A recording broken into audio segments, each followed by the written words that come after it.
Welcome to the EST Hangout. This is the EST Hangout, and today's guests are...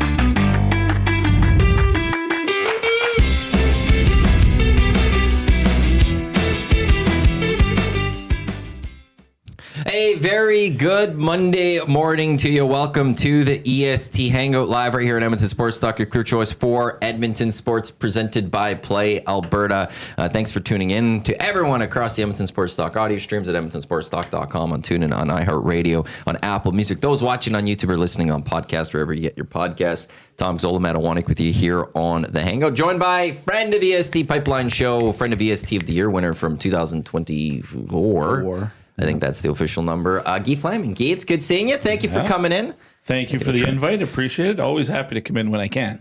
Absolutely. The Hangout brought to you by Sentinel Storage, Canada storage experts, more than 2 decades helping Canadians to life transition. Canadian storage provider by Canadian. I forgot to start the audio stream. So there it is. I will just say this to everyone listening on the audio stream right now. I forgot to put you on. So thank you for tuning in on the audio stream. Apologies to that one for the delayed start to the show for you there. Just shaking off the rust. Shaking off the rust, I guess. It's all good. It's only been, 5 days or whatever? Yeah. That's fine. How's everyone's time? Good? Good. Lots of good food? Good food. Lots of good food. Lots of good family time. Lots of festivities. Are you guys, do you get do you take leftovers from family festivities? Oh, yeah. Usually, I don't think I did this year, although we probably have enough around. A lot of our family stuff was fairly close to my house, so my in-laws live right next door. So they probably have a fridge full of stuff if we need it. You big leftover take home guy? Jealous, first of all, of Guy's situation there. We can just go next door and pick up leftovers. Awesome. Yes. As long as you like your in-laws. Which thankfully mine are amazing. That's good, because you don't always hear that. Yeah. Yes to leftovers, but I pick. I'm very choosy. Are you? And you picky eater? Not picky eater, but for Christmas dinners, Easter, Thanksgiving, the big ones, when there's leftovers, I'll be like, just a little bit of this, please, because your mom, aunt, or grandmas would throw just everything in there. I learned the hard way. It took 10 years, where it's just hey, just a little bit. Yeah. Mom, I don't need that. I'm good. I'm good. That, yes, yeah. So it was cabbage rolls that my grandma made. Sure. It was great to have her back from Poland. The best cabbage rolls are Polish cabbage rolls. I stand by that. And then some ham, some Italian. My Nonna used to do these peas, but my mom learned the recipe, and they were great. It was a very pleasant surprise for everybody, all of the Italian side of the family. So I grabbed some of those. And the turkey that my parents did this year wasn't a full turkey. It was a turkey that had stuffing in it. And it was just cut into slices. It was really good. You just put gravy on it. Interesting. Totally loved it. I had a couple of pieces. Usually I just have a little bit of turkey. Right. If it's a full bird. But whatever my mom picked up or my dad picked up, I think they got it at Sobeys, they said. Yeah, it was awesome. It was really good. It was like a ham. Yeah, I know what those are. Yeah, but it has the stuffing inside. It's turkey. It was so good. I loved it. And it made it easier for my mom too on Christmas to cook that. Yeah, for sure. It would be. That's such a big hassle. It's a lot. Some people really enjoy hosting and having the big party and doing all of the prep, and that's not me though. That's a lot of work. Yeah. But kudos to those who do go out, they dive in and do that stuff, because everybody loves it. Everybody appreciates it. It's made with love. Exactly. And I'm looking forward to one day getting a house, so that I could try to be the one to host. Really? I want to be the one that's kind of doing that stuff. Well, I'm let's do it. Let's jump in the kitchen. The Ukrainian meal is fine. That's easy. I want to do let's do a turkey. Let's get all these little side things, and I'm okay to spend all day working on that stuff. Yeah. Get a TV going. That's where it's nice if you're connected and you got big TV. Get some sports going and just spend time in the kitchen. A couple. Do of you my like brothers, cooking? I do most of the cooking in my family, but I hate it. I don't Really? like cooking. Oh. No, I don't like it.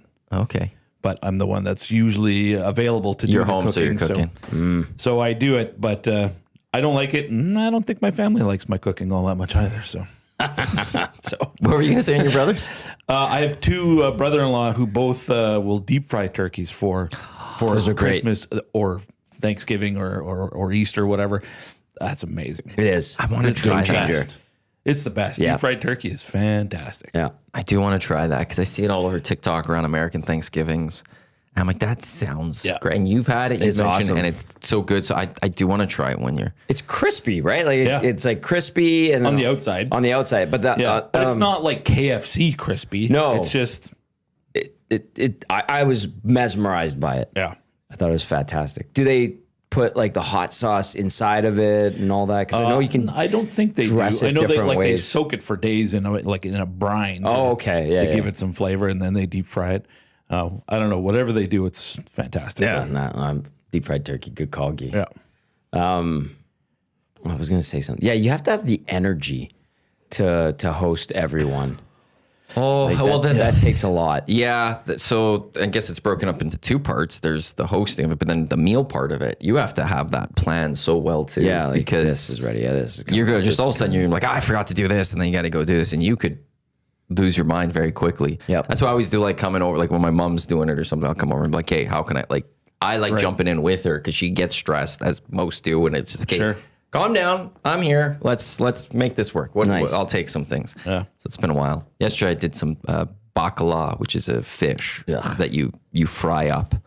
Or you could do it in many different ways, but it's an Italian tradition and stuff. And so My buddy had took that one. a Nona. He called Nona bacala because she liked it bacala.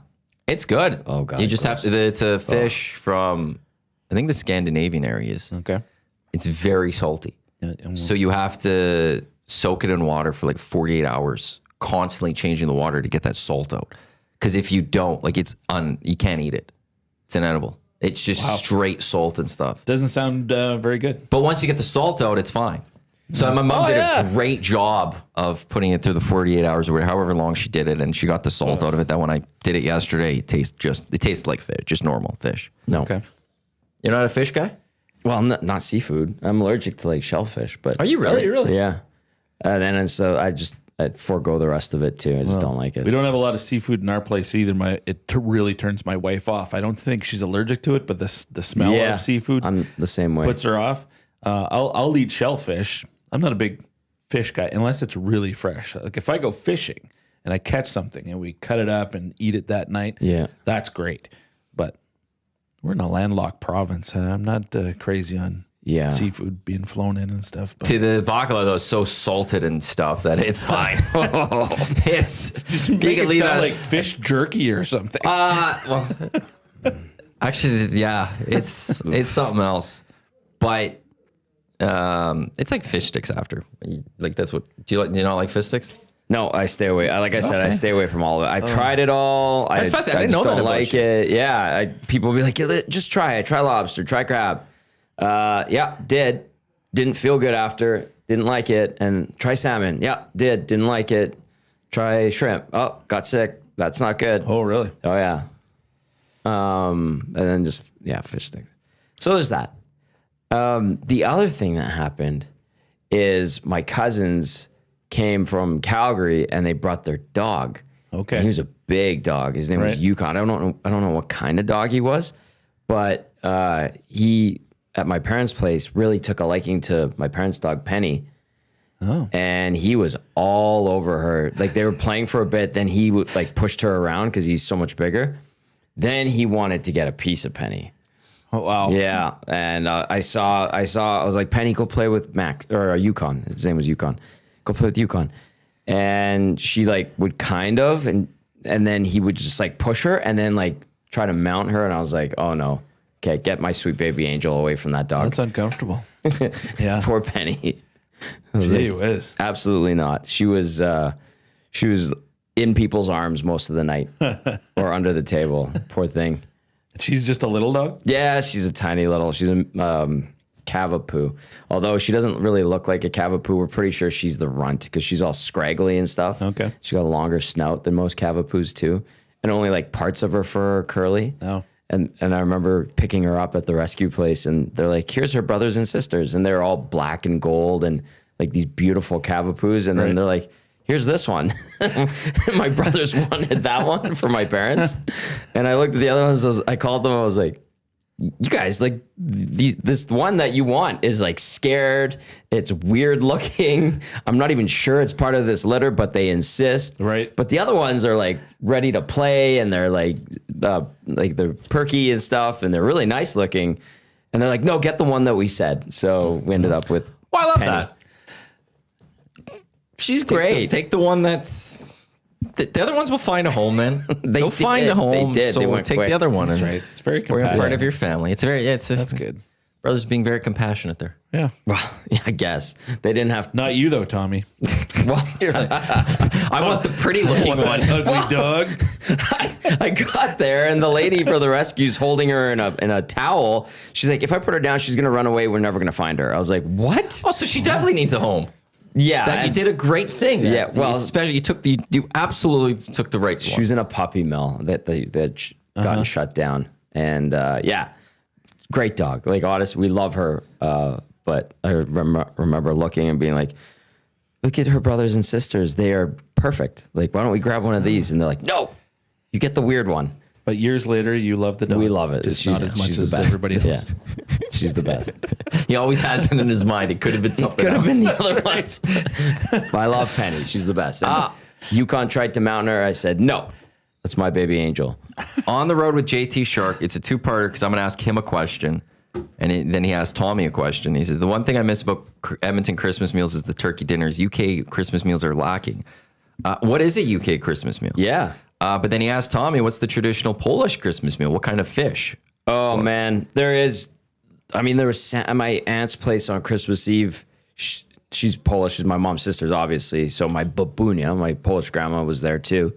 And there's no meat, which always drives me crazy. Meatless. They follow that tradition. It's great. There's a lot of good meatless dishes. Again, there's like a mushroom soup. There's a couple of different fish. There's always salmon at my aunt's place, and my mom and dad will do salmon too. What else is there? There's like pierogies, handmade pierogies. What else did we have? And like some potatoes and stuff like that. They used to go all out with like a 12-dish Oh yeah. dinner, but it's just my aunt, and my cousins don't live with her anymore. Or Okay. even in the city. Sometimes they move back, but I don't think she has the energy. We do it. To do, We still do it. a big feast like that. She tries, and she'll make her own like Right. concoctions too. But yeah, there's definitely fish, and I just stay away from it. The 12 dishes there's like no standard for them. The desserts count. As dishes? That's what I've tried counting. I've tried looking for the official, what are the 12?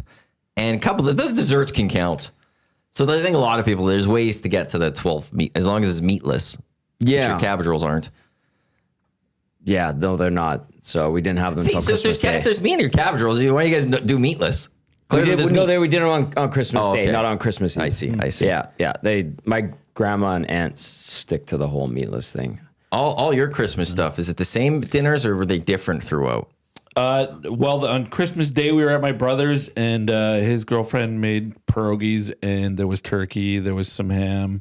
I think the pretty traditional stuff for Canadian Christmas, stuffing as well, and mashed potatoes, and mashed carrots and turnip. Ooh, Together. interesting. We actually made that. My wife did. So that was pretty straightforward on Christmas. The next day at my in-laws, it was just everybody brought appetizers. So we just nice. ate appetizers all day long, basically. I like that. Yeah, that was nice. And then the next day was a potluck thing. So everybody brought something else. So it's all different throughout. Yeah. It's not like this, Yeah. like, which is all delicious, but having like 3 of the same meals back to back to back. Yeah. You even have no that. repeats. So that was good. It's clutch. The smashed turnips and carrots. Yep. Did you make them like creamy and whipped like mashed potatoes too? Mashed, but not with like an egg beater. Oh, okay. Not with an electric beater, just mashed. Okay. And put them in like in an instant pot, so they were easy to mash, and it Interesting. was good. Yeah, really tasty. Little brown sugar. I'm getting hungry. Not gonna lie. I didn't eat breakfast. I only had coffee and a cigarette. No, I don't smoke. The cigarette part's the joke. Hernan won't be here later today. He's off the next day. So there's no cigarette for you. No cigarettes. There's no cigarette coming for you there. So hope everyone else had a wonderful Christmas and holidays. The last little bit. We got New Year's coming up right away here. Which for me, New Year's Eve, Miami, taking on Ohio State in college football playoffs, baby. Got that going on. All right. But I don't. Do New Year's anything to you guys? New Year's Work. New Year's Eve? The switch, New Year'sEve, New Year's Day, like it's. No, well, I got an Oil King game on New Year's Day, 2:00 game. They still do the fireworks inside? They do, yeah. Nice. So we have a very quick post game show before you can't goes hear anything. So it's like a 10-minute post game show, and that's it, and you're out. But New Year's Eve, I'm driving out to Vermilion. My wife and I, one of her brothers lives out there, and he's in a band, and they're playing a show in Vermilion. Cool. So Excellent. we're gonna go out, take that in, and then drive back that night, and then Oil Kings in the early mid afternoon. You could do Vermilion in an hour 10. I've done it before. Not from where I live on that's Sturgeon right. County. Yeah, I'm northwest of the city, so Right. Hour 10 is very specific. Well, when I was anchoring news in Lloyd, and I would have to come. Remember, we worked for the Score. We would fill in there, and I would have to come in for a game. I had 20-minute mark. I should be in Vermilion from Lloyd. Okay. yeah, By 45 to 50 minutes, maybe as close as Vegreville. right. If I had to stop to go to take a pee, it was mile marker 171 or something like that. Wow. Yeah, it was like I had it down because I was doing that drive so often to come back and forth between here and Lloyd. So you'd be flying. I mean, it's the Yellowhead. Legal limit is 110. You're probably doing like 130. I was very efficient 130 is with pretty my standard with out my there. speed. Yeah. Yeah, Maybe very 125, efficient. 130. I admit nothing, Guy. But I wouldn't recommend 130 on the roads. Not on right these now. roads. Yeah. Although the Yellowhead might be pretty clear. They're actually, so I was on 2 yesterday, and I was about 125, And it was and good. people were passing me, and it was fine. Yeah. Okay. The roads That's were, good. the roads Passing you got, at that's good. 125. yeah. There was a lot, and usually I'm pretty much I'm passing more people than not. Yeah. I was getting past more than not. And yeah, I was going probably about 125 in that rate. That was maybe 120 to 125 yesterday. No, the roads were actually pretty solid yesterday. I actually, that's what shout out to all the truck drivers, the plows. We got a lot of snow over the last little while across this province. And they were out and they were doing their work, and top notch to them. That's not either Christmas Eve. We were getting hit. I saw people out there on Christmas Day. They've been out there. So shout out to all the truck drivers out there for getting out there and trying to keep those roads as clean as possible with how much snow we've been dumped with. At the worst time, too. Yeah, a lot of people are just trying to go places. It's quiet because people aren't working, but people are busy going different places, and you need those roads to be as clear as possible. But it was something else, just everything that we were getting. And now we're 0 degrees right now. It's mushy. crazy. Yeah. And I don't want this. I want nice weather, but I think it's Now get the plows out. yeah, but it's like one of those we drop.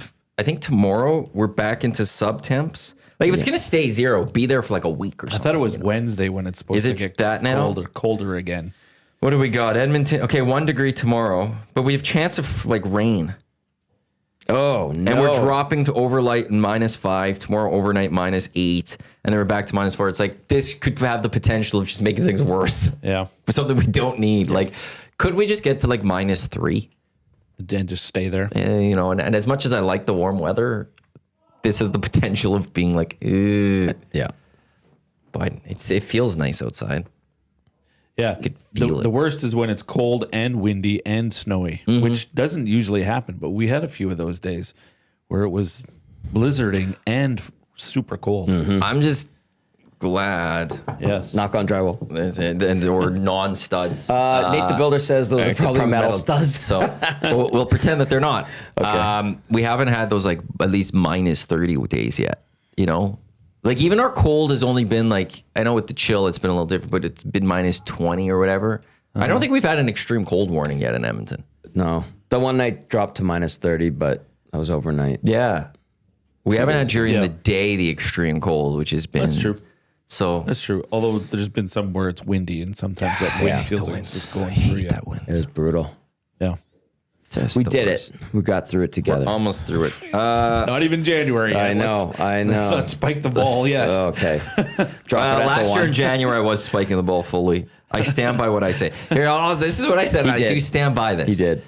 When you get to January, to me, the light, you could start seeing the light at the end of the tunnel. Why? Because the days start getting slowly longer. No, but I celebrated that last week. I'm a big celebrator of the winter solstice. No, because to me, you have to get through 2 more months. And then you get to March. And for the most part, you're not going to get an extended period of cold. Right. I don't believe. Like, for the most Usually. part, you're not going to be minus 20 for like 10 days or whatever. And any real big snowfall you get, you know it's going to be gone in not that long from Right. now. Like, April's going to come and clean that up. But even then, March could be a temperature where you're getting 5 degrees for a few days and it'll clean it up. That really, you're kind of only 2 months away. And then you're in that 1 month of March where it could also become really nice. It could maybe become really bad. Yeah. But it could be the full start of spring come March. So really just 2 more months. And February is a short month. We saved 2 days, possibly. Wow. I want to hop on your bandwagon so bad. It's a compelling just so argument. hard. And not then there January is going to fly by. January fly by. Why? Why does January fly by? Because we're going to want to be getting to those Olympics. So January is going to fly by. We're going to want That's to the carrot? get to the Olympics this year. Okay. NFL playoffs.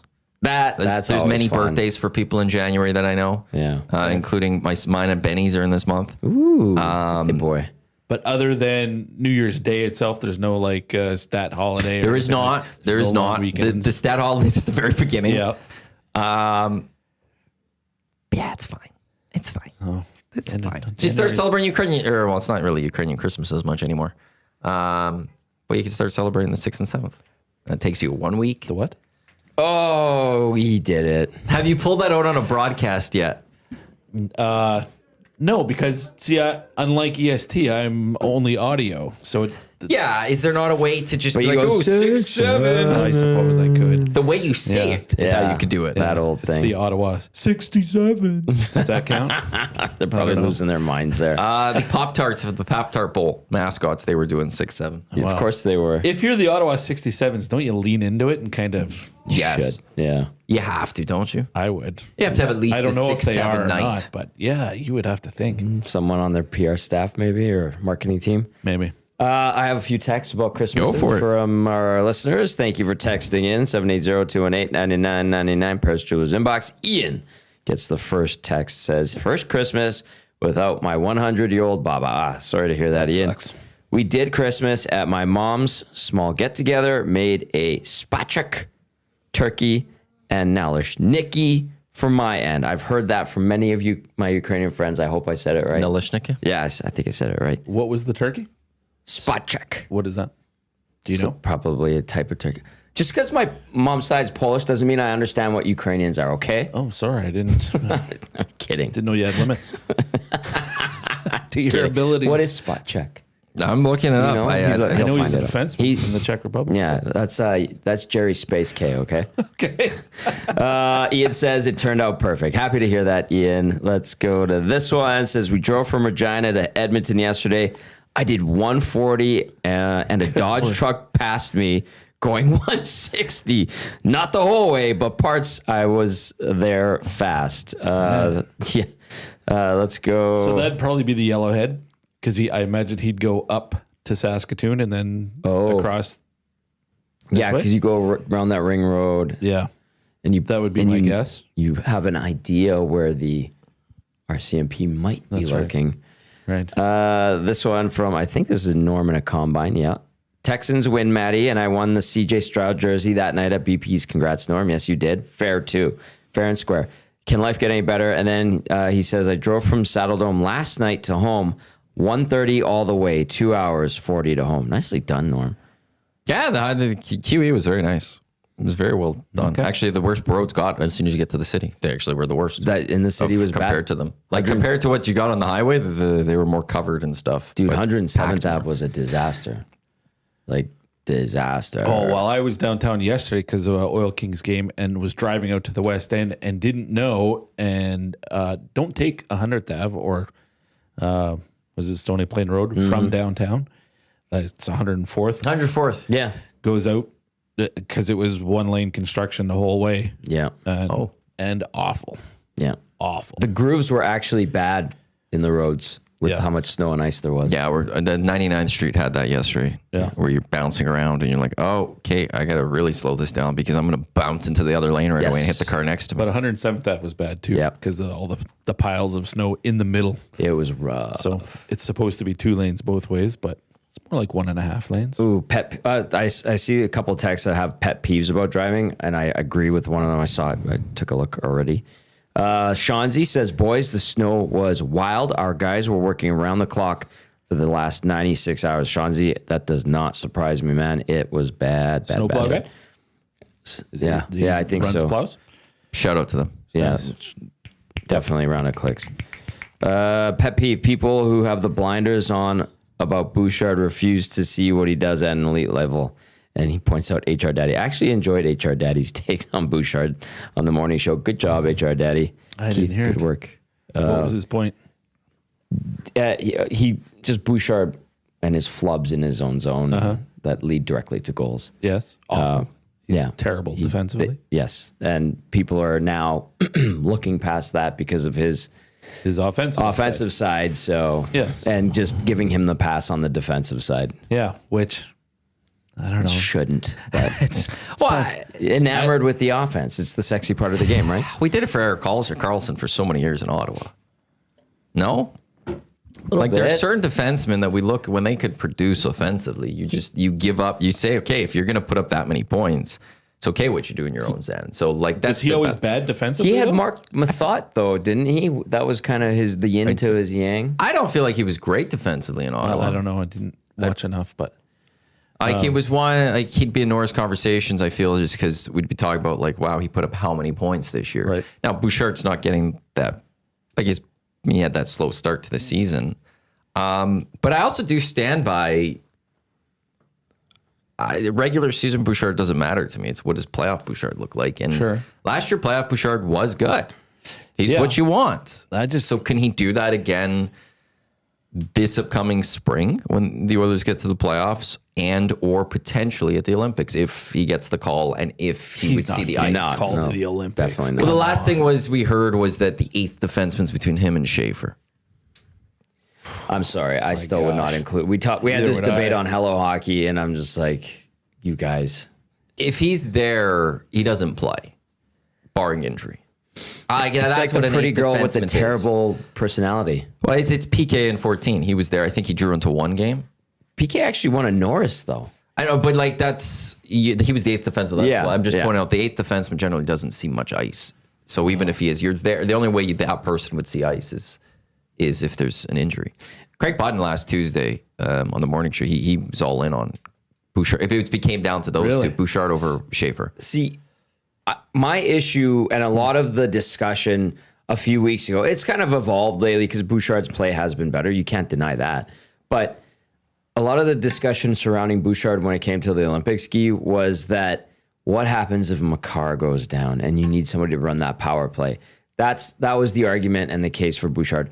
My answer to them is pick one of the other 6 defensemen on the roster who are equally as efficient with the puck and can probably distribute it. Maybe they're not Makar But elite. they all probably run their team's power Put play. Drew Doughty there. Yeah. He knows how to do it. And guess what? Yeah. He probably won't toe drag at the blue line against Slovakia. Yeah. Bouchard is so bad defensively. Yes, he's amazing. What he does well, he does extremely well. But what he does poorly, he does extremely poorly. Yeah. And that costs you games. Yes. To me, I wonder if his greatest value to the Edmonton Oilers is what he would bring back in return For by a trade.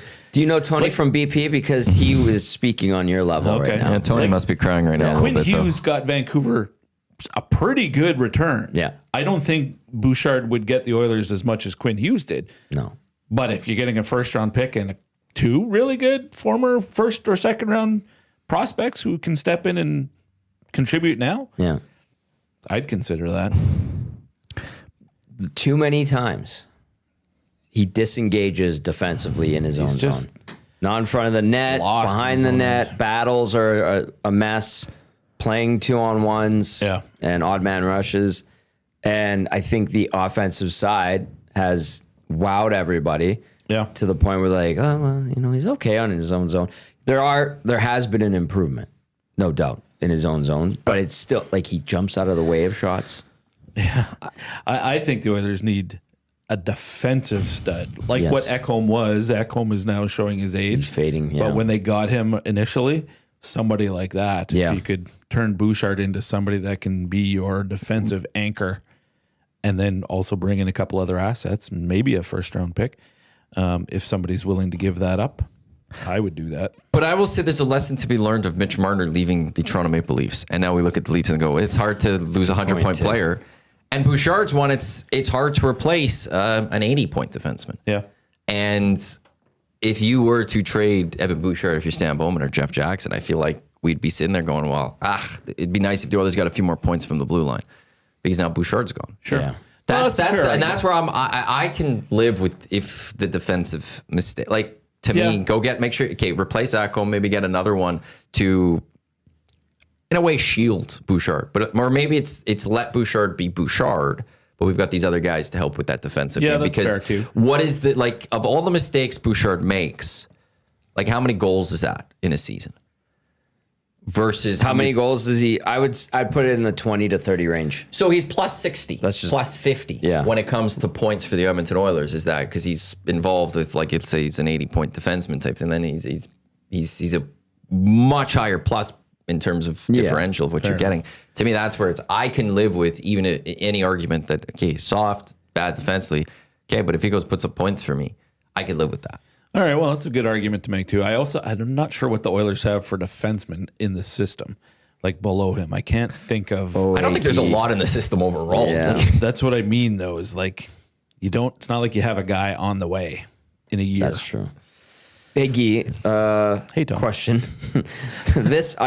I don't remember Paul Coffey as an Oiler because he got traded when I was 1.5. Oh, wow. So maybe you have a little bit of insight. This text says, is it true that Edmonton Oilers fans used to call Paul Coffey Cough Up because he was not a defensive D-man and he had issues with defending? And he had Charlie Huddy on his side. I think there were definitely those fans out there. I'm trying to think back too, and when they traded him, what was that, around 87? 87? So I was like 15, 16. So it's a long time ago for my brain to remember too, but and I didn't live in Edmonton at the time. I would think that there were people who were probably feeling similar towards Coffey back then as they do with Bouchard now. Oh, he's all offense, but not as good defensively. Weird to say about a guy who's a Hall of Famer now, but yeah. And it's crazy too because Bouchard's records or what he's accomplished in the playoffs are like Bobby Orr level, which is flabbergasting. Yeah. It's weird, like how good he is in the playoffs compared to how he is in the regular season. It's just weird that you can just up your game that much. But to your point, that's what you're paying him for. That's what matters for this team. They're a playoff team. They'll be a playoff team, and it's just what are you going to get done in April, May, and June? Because that's what we're going to focus on when it comes to the dissection of an Oilers season in the summer. If they win a cup, we'll be talking about them celebrating a cup. If they lose, it'll be what happened in those months. It will be the key focus as opposed to what happened in December. And that's where it's like, for me, it's I don't. All of the flaws of this team, And that's terrible to say as a sports talk radio host because that's kind of drives what we do. And I'm just going, well, why are we even talking about this when we have 2 hours to fill in oil stream and all that? But that's kind of just how I feel. It's not. It's just we're chatting just for the sake of chatting because really the big conversation's not going to come till the spring. Yeah, we'll see how it plays out. But yeah, and by then it might be goaltending's the story and not their blue line. I still think it's their team defense overall, but You were big on the Jari to the Oilers for a You while. had it last summer. You were like, how about this guy? in the sense No, of you in showed terms your of phone. it's You're like, good the to have Oilers this guy. should go, But possibly he's go been do the guy something. that I thought the Oilers should go out and get. Although I said they should have done it in the offseason when they probably could have got Jari and a second round pick from Pittsburgh at half the salary. Yeah, that Kulak toss-in was not good. To give up a lot to get him now, because I think Pittsburgh would have been happy to just get him off the books in the summer. So they got the guy, but not at the price that I think they should have done, and probably 3 or 4 months too late. But Key, what's up with the injuries? That Is this sucks. his thing? it's over the course of his career, it hasn't been an issue, but in the last 2 or 3 years, he's had some nagging issues. But I think, what did he miss? 40 games or something less than that over his career. They just seem to be in the last few years. I was talking to Gager about it at one point, though, and it's like, at least it's not a hip or like a high ankle sprain, because those ones are the ones that seem to take forever to heal from. I.e. Like, Trent Frederick. yeah, if he can be back in a month and be 100%, then great. And I'm assuming it's probably related to what he was out with earlier this season as well. I'm guessing. Because that movement in Toronto was so innocuous. Yeah. Solid word. Thank you. But as long as Ingram and Pickard can hold the fort until he gets back and maybe play well enough that they don't have to rush Jari back, then they could be set up well. You saw Jari up close and personal in the juniors for many years. When you hear, do you think is there something to it? But Penn's reporter said worst big game players ever seen. Oh, was that Yohi? Yeah. And like, you look at some of his playoff numbers, not the best, but there were some other games he played rather well, and he's only played in 8 playoff games and things like that. And now I get there's maybe some games leading into the playoffs, or you're trying to get to the playoffs. Maybe he faltered. But you saw a guy win a Memorial Cup Oh, he was amazing. and a WHL championship. Yeah. But is that just too different of a level? You're also going back, that was 2014, so that's a long time ago. And the level of the game is obviously much higher. I remember in Pittsburgh, he had like a really bad gaff, and I think it might have been game 6 or 7. Like, it might have cost him the series. So that might be what the reporter is talking about there. I don't think he's played enough in big games to have that reputation yet. Because he's been on Pittsburgh teams that definitely dipped right after the 2 cup wins, and then Matt Murray wasn't it, and then that allowed Tristan to rise. They got rid of Marc-Andre Fleury, or allowed him to walk to Vegas, and then the Pens, like their roster got old, slow, crappy. They had to go through. Yeah, I mean, they haven't been a good team for 4 or 5 years, and that's basically when Jari's been their starter. Yeah. So yeah, That's why I'm fascinated to see what he does with the Oilers, with the team that's better. Me too. My concern was that the Oilers' team defense this year has been as bad as Pittsburgh's was last year, when all of Pittsburgh's goalies had sub 900 save percentages. Yeah. So if they can short up team defense, which the last few weeks or months, maybe a month, they've looked better, haven't they?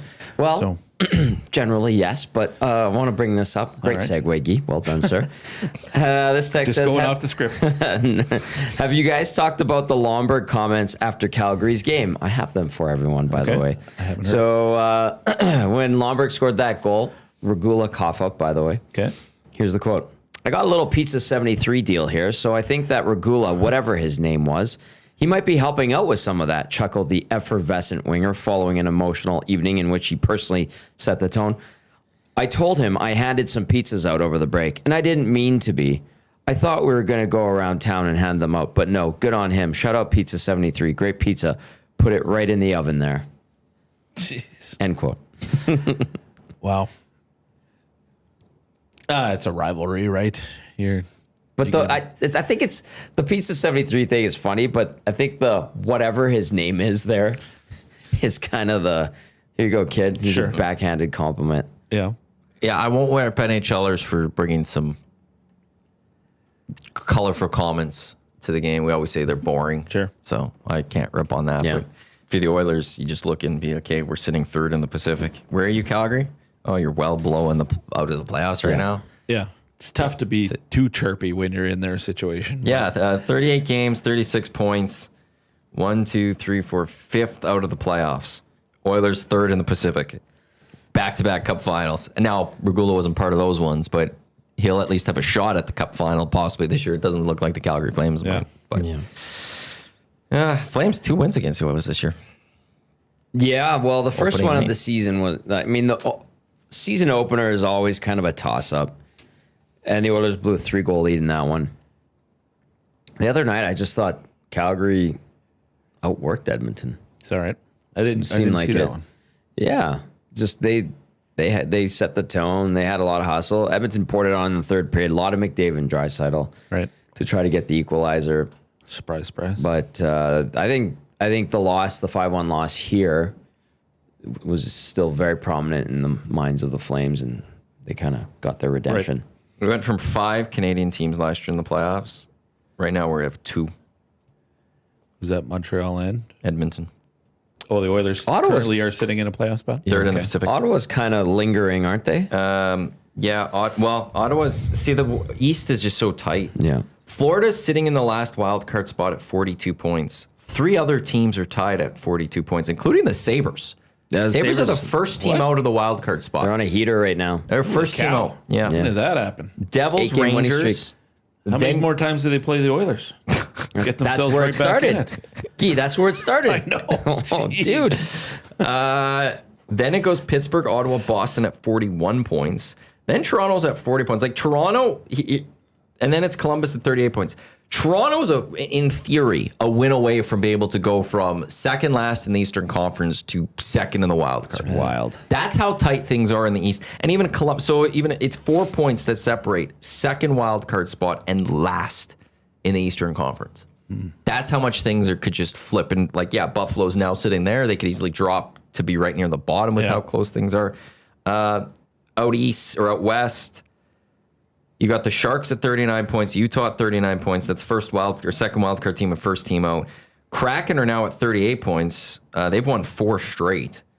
The Blues are at 38. Nashville, Calgary at 36. So they're only 3 back. And then it dips off. Winnipeg's at 34. Yeah.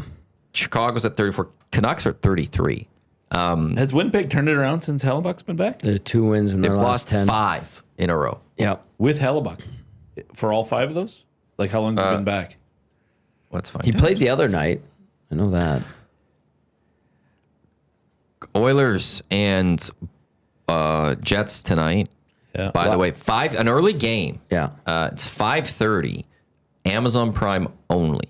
So don't be alarmed if you're going to sports. And where is this game? Amazon Prime. But Tommy and Benny will have you set for that game at 4:30 for Oilers and Jets. And speaking of pizza, I'm live on location. Boston Pizza, Clairview.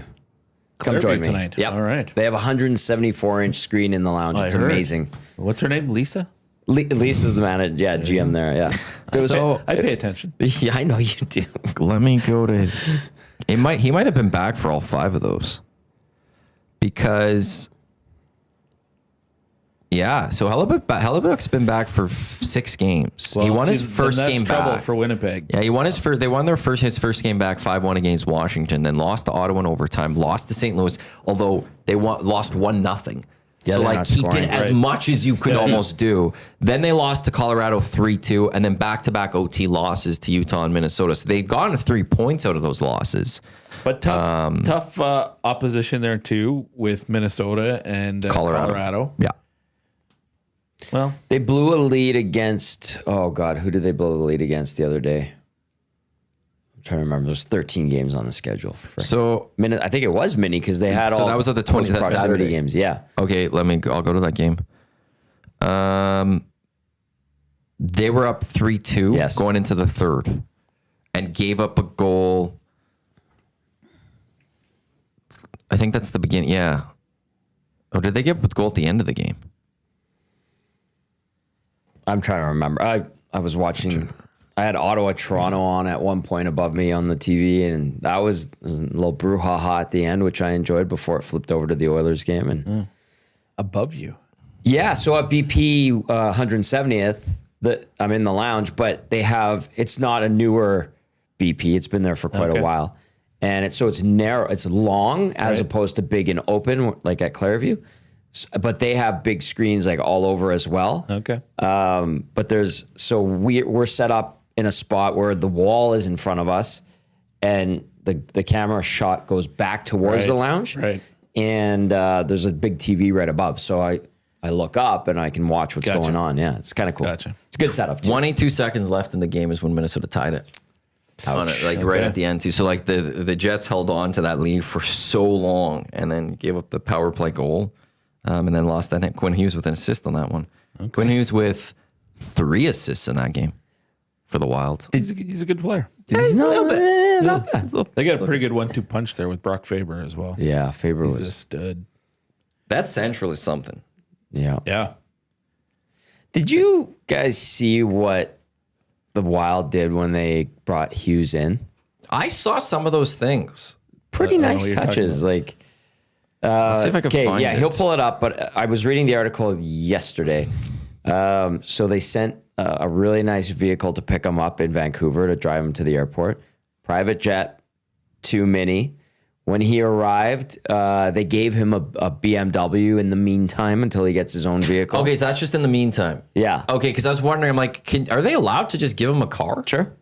Oilers I remember when I was working for Oilers TV, Ford would always hook them up with trucks. So it'd be okay. So then it's through team deals. Yeah. like it's not. Yeah, they didn't like the give him Wild a car. because I feel like wouldn't that break CBA rules or something? Of some I would sort? assume so. However, But I you see what can you're- you can have Could you sell a guy a car for $1? I suppose you could, but so But they that would make sense. He's I didn't probably think got the about Beamer for the rest of the season, like a nice one too. Not that they aren't all nice; they generally are all nice. And then they put him up in an unnamed hotel that's super swanky, and they had like a welcome package, and it was like a bunch of Quinn Hughes jerseys that he could give to his family, among all his favorite foods, ready to go for him when he arrived. Did I miss anything? No, escalate to his house to pick him up. So then a jet here to them. His favorite meal waiting on the plane. Oh, I'm curious how they found out who his favorite meal was. Ask the agent. Probably. Sure. Yeah, a table full of his favorite food at the hotel. So when he showed up, it was all there. Bunch of Wild jerseys on his bed so he can give out to his family. Next day, had a brand new BMW waiting so that until he gets a car, he's got a Beamer ready to go. So just the courting period begins to keep him in Minnesota. Buddy, So that what's the meal that would be on the plane for you? Good question. It's kind of like your death row meal. Yeah. What's your last meal? So many different options Man, to choose from. Where would I It go? would be some kind of pasta. Definitely. Like a nice lasagna of some sort. Yeah. What would you do? Well, so it partly a mood that comes, but like I feel like I'd want a steak. Yeah. With some mashed Nice potatoes little and some filet on the vegetables. side. Something like that, maybe. Nice crisp beer with that. Oh, yeah. If it's pasta, I want a red wine with it. I always like a good burger too. Can't go wrong with a well done burger, Kobe like a not cooked Angus well done beef. type, but like a solid burger with good toppings and then some fries. What about you? I'd be on board with the steak. I also thought like in St. Albert, there's a Ukrainian restaurant, Taste of Ukraine. They do a chicken Kiev. That's fantastic. Highly recommended. That is good chicken Kiev, man. Yeah. My mom could used go to that make way. it. It was phenomenal. Yeah. Really good. Love it. So many different options to choose. But- yeah, I'd be terrible. Like I wouldn't die on death row because I'd be thinking so long about what meal Yeah. that they would have time. And like, well, that would I'd just be contemplating it. Yeah. but- that's good. Doing stuff like that is huge. Well, I think. it's probably something that gets talked about now, right? Absolutely. Among players and agents. And well, if they did that for this guy, what are you going to do for my guy kind of thing? Oh, Minnesota cares. Oh, how did that get out? Well, Michael Russo and I think Laporta both reported on it. Okay. So that was a seed. Yeah. Yeah, I wonder who come to gave that Mini. one to them. We're ready to win. Yeah. This is what we do for you. Now every other team's got to step up their game. Absolutely. Good. Yeah. Yeah. Good. Hey, the Pacific, allow the Central to load up. Let them beat the each crap other up. out of each other. I have a question. Who's the favorite for the Olympics? Would Canada Canada's be the favorite? Yeah, I'll double check on Play Okay. Alberta what the odds are. Here's my question. What's more likely to happen first? The Toronto Maple Leafs win a Stanley Cup or the Americans win an Olympic gold? Oh. And is Austin Matthews part of either team? It's it more likely happen the before he Americans win the retires? gold because they could potentially win it this year. Yes. I'll give them the props that they could possibly go win it. And Austin Matthews would be part of the team. If it happened this year. If Yeah. it doesn't happen this year, then it's another 4 years. Is he still? He's no longer Toronto Maple Leaf. He's on some other team and he's refound his game. He's part of the reborn Arizona Coyotes. He's gone. He's somewhere else. I Well need international. But and Guy, they just had I think it was Craig Morgan had it last week. They had a thing in Scottsdale where they have the parcel of land for a new entertainment district Really? with an arena involved. Yeah. And they're trying to get it going. They have actual owners, not like that Morello family that was a my total God. mess. Can you imagine though, just going back there again? 4 more teams possibly though, Atlanta. in the NHL. 4. They want to go 4 more possibly to 36 teams. Yeah. Atlanta though again too, right? Yep. And that's then interesting. Houston, Atlanta, Houston. Phoenix, and I thought Kansas City built a rink. Like, did, don't they have a rink just you know, it's sitting crazy, but it's so old now. Like to a guess. degree, that was 2008? I was going to say 2008 or something like that. That's old now. Yeah. They built one hoping that somebody would come, and they obviously Field of Dreams doesn't work for hockey. Yeah. You know, we built it and no one came. Well, it's Quebec City too. Good point. That's not going to happen the either. 4th team possibly being New Orleans is one that's been thrown out there. Yeah. I don't know where else in the States anymore. Portland. Portland. Portland But, would be a good one, but you'd be. Although it's a what if it's a university Pignata town, was but saying? I'm trying to forget because I thought there was one more. I think Kansas is in the mix. Yeah, but are they kind of like Quebec City that you just use them as the NHL? To be red like, herring, we can go yeah. here. They got a rink for us. Oh, and also, like, there is a thing where leagues always want that team there. Yeah. That one city that they can go as leverage for certain things. Yeah. If things don't go well, there's always Kansas City. Right. We could always go to Kansas City. And I think Quebec City is also the one that they want always to just have. They want those rumblings. Yeah.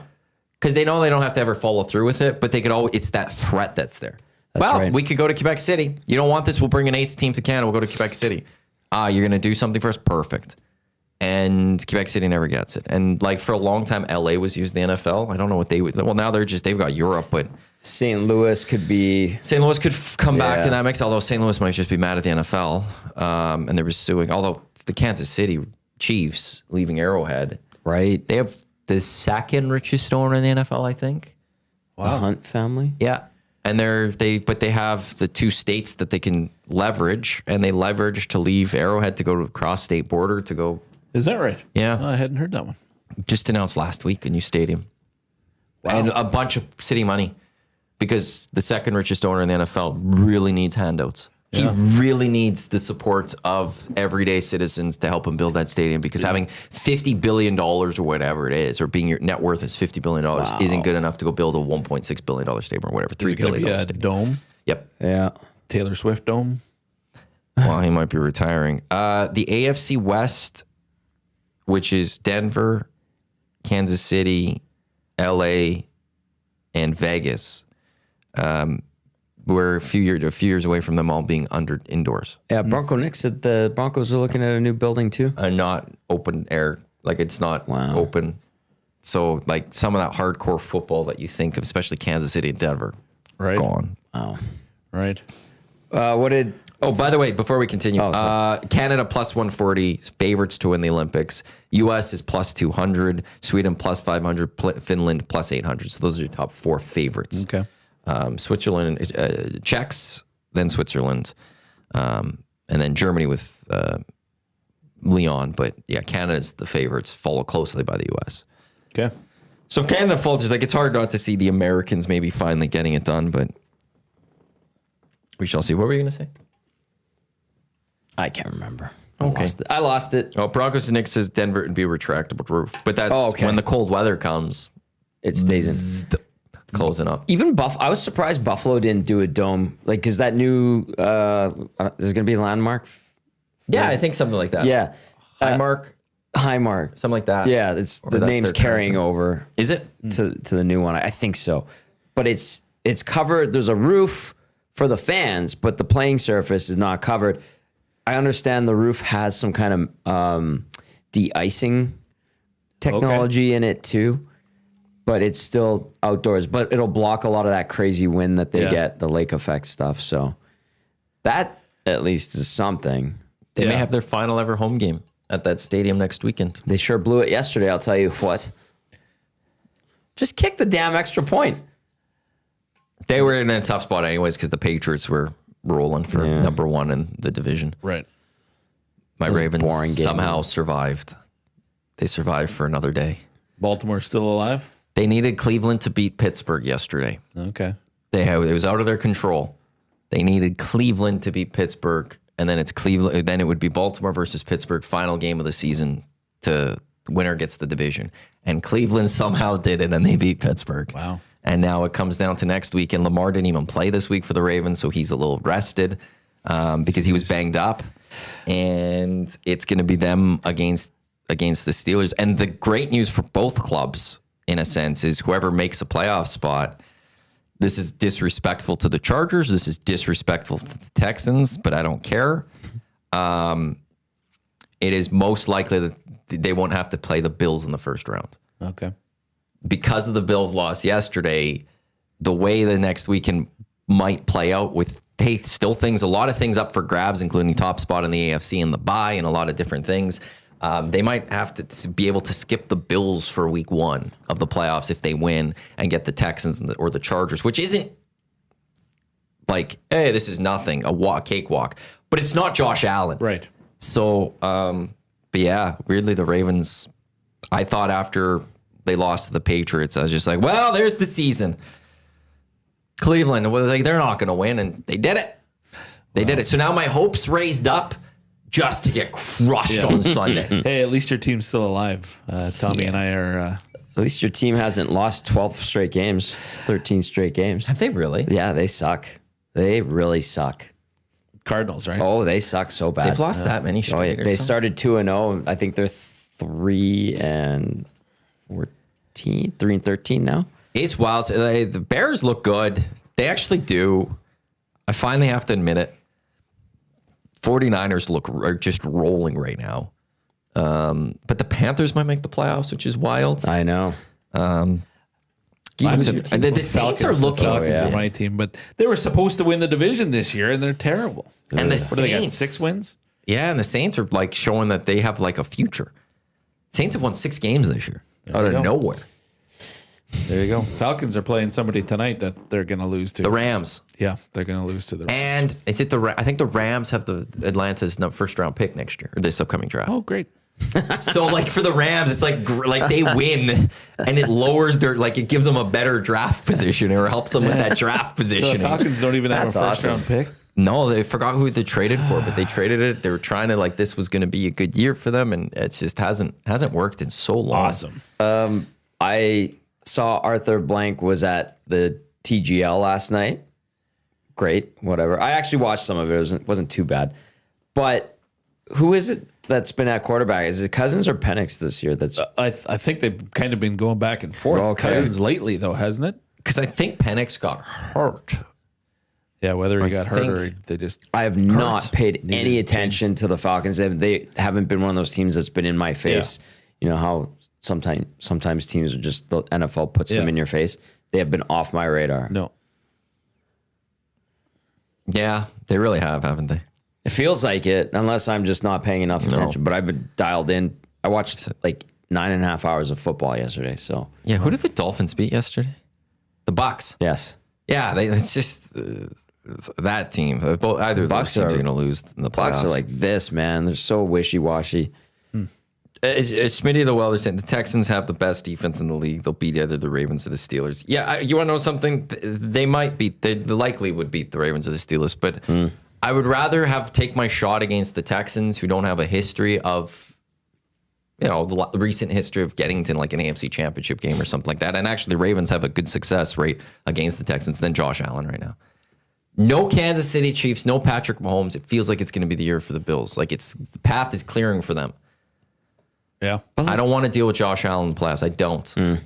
I'd rather go up against the best defense in the National Football League than have to try to go up against Josh Allen right now. That game yesterday was boring as hell. Till the end. Buffalo and Philly. I feel like that happens a lot in the NFL, actually, truthfully. That there's a lot of games that you sit there and be like, this was like, if you go through 3 quarters, like this is whatever. And the fourth quarter comes, it's crazy, it's awesome. Then we sit there like, this is great football. Right. What a great game, historic. They will remember this game forever. That happens. That a was lot. a Sunday nighter, which was phenomenal. That was something else. Heard about it, didn't see it. Oh, it was just like Purdy and Williams Right. back and forth, shot for shot. It was phenomenal offensive football. Too busy Not so much watching defense. TGL. No, well, I had an oil Go King Corey game Connors. and then home and was just hanging out with family stuff again. Wait, Corey Connors is in TGL? Yeah, Seriously? yeah, Was he playing yesterday? yeah. Team New York, I think. I did not know this. Now I have to go look this up. Yeah. I don't know why they started yesterday. Oil Kings won, by the way, yesterday. Yeah, yeah, 5-2 yeah. Saw that. over Lethbridge. Very good. I saw some guys. I was leaving. I had to get an activation in. Okay. And as I was walking home, I saw the crowd clearing out from the Oil Kings game, and there Right. was a couple of dudes wearing old school Hurricanes jerseys, like the like- Washington Capitals. Okay. Thought it was the 90s. Tasmanian Devil. No, it was, but it was like, oh, I'm like, what the hell? Oh, they must have played Lethbridge tonight. Yep. Yeah. Then I went on Instagram and I saw. He's on Team Atlanta. Oh, sorry, Team Atlanta. Yeah. Yeah, no, it's just like I did not expect that. Also, so Smitty's back in saying, what has Josh Allen done in the playoffs? Well, I don't know. He's won a playoff game every year except his first year in the playoffs. He's won multiple games a couple of years. Has gone to the AFC Championship game a few times. And one year it wasn't even his fault when they lost to the Chiefs that one year when like the Chiefs had 15 seconds left. And they managed to go win that football game. Like, I don't know. It's Josh Allen's actually looked really good in the playoffs. I don't know what Josh Allen you're watching in the playoffs. He's done quite a bit actually. Like the one of the biggest things stopping the Bills over the last number of years has been it's the Chiefs, which has been a historic team. What have the Texans done in the playoffs? Like that's what I'll throw your. What has CJ Stroud done in the playoffs? How many years is Stroud in the league now? 4? 5? I want to say there's only like 2 or 3. Maybe 3. Is Josh Allen the Evan Bouchard of the NFL? No. Playoff performer? No, They play the same amount of Third defense. season. third season for Yeah, and again, Showcase Stroud has 2 wins. I'm just looking up his that he's got 2 wins in back-to-back years I in the see what you playoffs. mean, though. But then he's lost twice. I don't think he's ever been to an AFC Championship game. I said they play the same amount of defense. It went right by None. both of you guys. Yeah, I see. Yeah, I caught it at the end there. Well done, Guy. Like, I'm sorry, I'm still going to be more scared of Josh Allen than CJ Stroud right now. And I get that defense, but we'll see. We'll see what happens come playoff time. But yeah, Josh Allen has willed his team to victories, and he's been excellent. I think for more often than not. He's got a baby on the way, Does he? apparently. Yeah, and yeah, Bills blow it every year. They do, but they blow it late. AFC Championship games. That's when they blow it. His wife is an actor. Haley Haley Steinfeld. No, the Steinfeld. the Hawkeye girl. Yeah, she's nice. Hawkeye girl. She's the new Hawkeye. Yeah, What's Hawkeye? Hawkeye the Avenger. I don't know that stuff. Good Lord, man. I don't know any of those things. It was Hawkeye the series. Jeremy though. Renner Yeah, was Hawkeye, and he's, old now, so they're replacing all the veteran Avengers with younger versions, usually They of the opposite tried. sex. yeah. And did you see who's coming back? Oh yeah. Yeah, which I don't mind actually. So is this Doomsday or is this something Doomsday. else? So 'Cause I know that that is a big day now for next year. it's huge. Because the last time we had it was Barbie Oppenheimer released on the same day. It was a huge deal. Now it's Dune 3 being released the same day as Doomsday. Is that right? Both are being wow. released on the same day next year. What is it? I think I saw Michaud message it. It's been going out there. But, Mid-December? yeah, but no, Right it's before Christmas? Dune Day. Combining that's the what two, they're calling it's Dune Day. Because Avengers, they're doing a countdown, and there's teaser trailers at theaters now. Yeah. And the first one was Chris Evans. back as Captain America. Well, they said Steve Rogers. That's true. Yeah, but he holds as Captain America And a baby. and the baby. Maybe it'll be the baby. Well, they said I've been watching. I like New Rock Stars on YouTube. They do a good job of breakdowns of shows and movies and stuff like that. Okay. So they're theorizing that it goes back to, how he, at the end of Endgame, Yeah. he gives the shield to Sam. yeah. And they're saying that he created a separate timeline when he stayed back with Peggy Carter. And now that has to be fixed. I don't know how. It has something to do with Loki. And I never watched any of the series, so I have no clue what's happened since then. All right. But then they just did a teaser trailer, and it's Thor. And Chris Evans is back. Yeah. Or Hemsworth. Okay, I haven't seen that one. Yeah, so there's that, and they say there's a Hulk one coming back. But Hulk's supposed to be in the new Spider-Man somehow. Okay. And the Spider-Man ties into Doomsday, from what I understand. See, I don't, I'm not in these, and I don't even know if I ever wanted to, how I would begin getting It's into phenomenal. Come on, man. Yeah. It'd be too impossible to get in on them now because I don't even know where to begin. Did you not have a it. childhood that I involved comic books? Come on. Not too much. I was reading, I guess the only comic books I kind of read were Archie. I know that's not the greatest ones, but I saw Spider-Man with Tobey Maguire. Yeah. That's all I need. I'm good. The first Andrew Garfield one was actually really good. The second one, not so much. Yeah. They were talking about reviving one of the two. Yeah. Garfield. Yeah. But I don't think they're going to. No, and somehow they might tie in one or both of them back into Doomsday, I think. That's so confusing to me. Yeah, so basically... Again, I don't even know where I want to begin. I'm out. I'm just never getting in. I'm out. universes or whatever. I know. It's just, So next year, The Odyssey comes out, which is That looks cool. Christopher Nolan. That Dune looks 3. cool. Do they have a trailer? All I've seen is a Trailer picture just of- came out. They just had a trailer for it. Okay. Yeah. I just And they've saw a already picture sold of tickets to Matt Damon. IMAX. It sold out at West End for a couple showings in the summer. Wow. So that's a summer release. Yeah. Dune 3, can't wait. And then Super Mario Brothers. Forgot what was it, Galaxy? Something? I'm going to have to 2 go comes out. watch that again. I fell asleep I feel like About Yoshi's going to come a out. third of the way through. And I'm big Yoshi. What, Super Mario, bro? Yeah, the last one. I'm out. There's only one other Let's movie. not Big Yuki even said it's only 25 movies, man. You figure it out. I'm not getting in on 25 movies here to catch up on all of this stuff. Come on. I have a limited amount of movies. So next year actually is one of those years where there's actually a lot I'm excited about. But that's it. I have my 3 movies I'll go see. All right. I'm gonna go see another one. Okay. Matthew was just thinking about Hawktua Girl. It's Hawkeye Girl, Marty. I feel like this is Lucas. Oh, okay. Well, I didn't. I said Hawkeye. I was thinking it had something to do with the Iowa Hawkeyes. I'm I don't know what this has to do with the Hawkeyes. Nothing to do with the Iowa Hawkeye. If that's Lucas, I think I'm beating you in our college pick'ems. I have been rattling off victories. It's been great.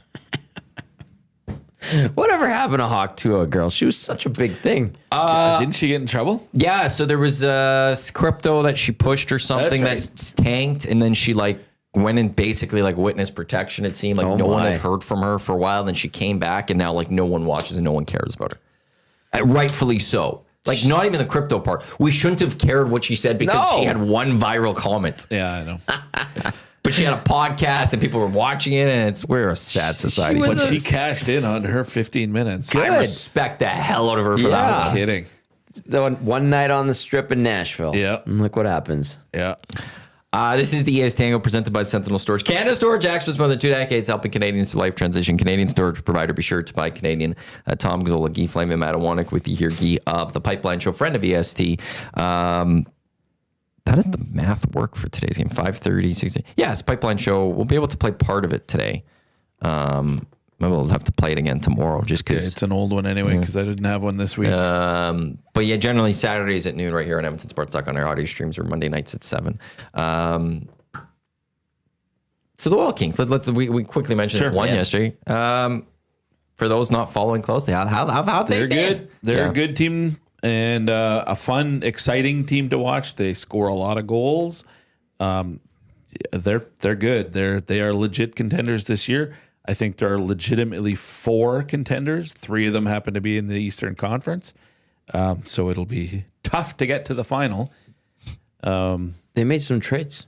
They did. They loaded up. just a couple of days ago, they acquired a player from the Red Deer Rebels, Jackson Feuder, who happens to be injured right now, but should be back by the end of January, I'm told, who could be a decent contributor. He can bring some offense, but it'll also bring some tenacity and some grit, which is good. And then they added a defenseman, Austin Zemlak, who was playing. He was one of those guys who left the CHL for the NCAA and wasn't what he expected it would be. So he's back in the league. And the Oil Kings acquired his rights from Tri-City. So he's played 2 games now for the Oil Kings. Just stay-at-home sort of defenseman. A guy that I think is a good person to have on a team that probably needs a little bit of stability and structure on the back end. Ethan McKenzie with Team Canada. How'd that happen? Because that was caught a lot of people off guard, didn't? Well, that's fantastic, though. He's so good, and I mean, I've been talking about him for a couple of years. He's gone through the draft twice. The first year, understandably, because he missed so much time that season, he was out with injury. Fine, so he doesn't get taken. Last year, where he was in September to where he was at the end of the year, night and day. Like he took huge strides last year. And I thought, that's a guy, somebody's got to take a shot. 7th round pick. He'd be looking like a genius this year. But he does not get drafted. And this year, he's continued to develop to where he's one of the best defensemen in the Western Hockey League this year. Gets an invite to Team Canada, makes the team. And of all the players in that opening game, I think there were only 2 who played fewer minutes than he did. Scores the game winner, adds 2 assists, 3 points in his debut wearing a Canadian jersey, and played less than 12 minutes. Outstanding. It's awesome. And he's a really good kid. Easy guy to cheer for. So Feels like Kurt Hill's putting together a nice run here. man, that guy, He's gone soon, Yeah. isn't he? I'm surprised no one snapped him up yet as well. I mean, selfishly for the Oil Kings, great, because he's awesome at what he does. But sooner or later, he's going to be gone to the NHL, you'd have to think, because he's good at what he does. I ran into Sam Gagne in the press box the other night. It was good to see Sam. He was in town for Christmas. Yeah. Because he's with Ottawa. He is, yeah. But his wife is from here, so they're here for family Christmas. And I'm like, it'd be nice to see you back with the Oilers. He goes, I know. He's like, who knows what happens? I'm like, don't worry, they'll need a new GM in a couple of years anyway.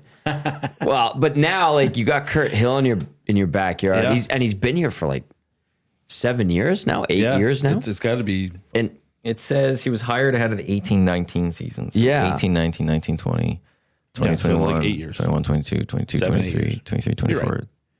when they hired him, I was still working for the organization, and the talk around there was he's supposed to be under Peter Chiarelli's wing. Thankfully, that didn't happen. And he is just, because he's so good at what he does, and he's sharp, strong, and has learned enough, because he was a scout before anyway, with right? Chicago. Yeah. He's just excelled. I think he kind of had, there's some sort of buzz, almost like Dubas, like the young guy who's up and coming. Mm-hmm. He's the next little whiz kid sort of guy. And he didn't, Dubas came through the Sioux Greyhounds organization, and Kurt's doing it with the Oil Kings. Eventually he's going to get that opportunity. I think he's going to do well at the next level too.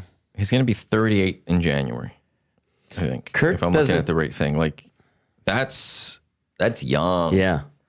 Jump on with the team. Like, some teams got to snatch him as an assistant general manager soon. Be like, okay, here's our guy in waiting. Yeah.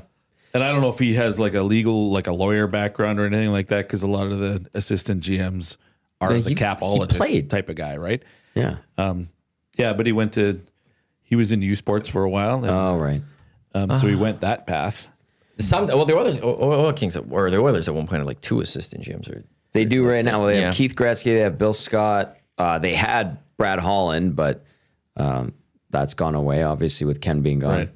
So But think even they're back just in the down to day when 2. it was like Kevin Prendergast and Scott Housen, like Housen was the lawyer, Yeah. the cap guy, and KP was the scout side of it. Bill's the Cap guy. capologist, and then Keith runs the Right, the scouting. scouting and the farm. Right.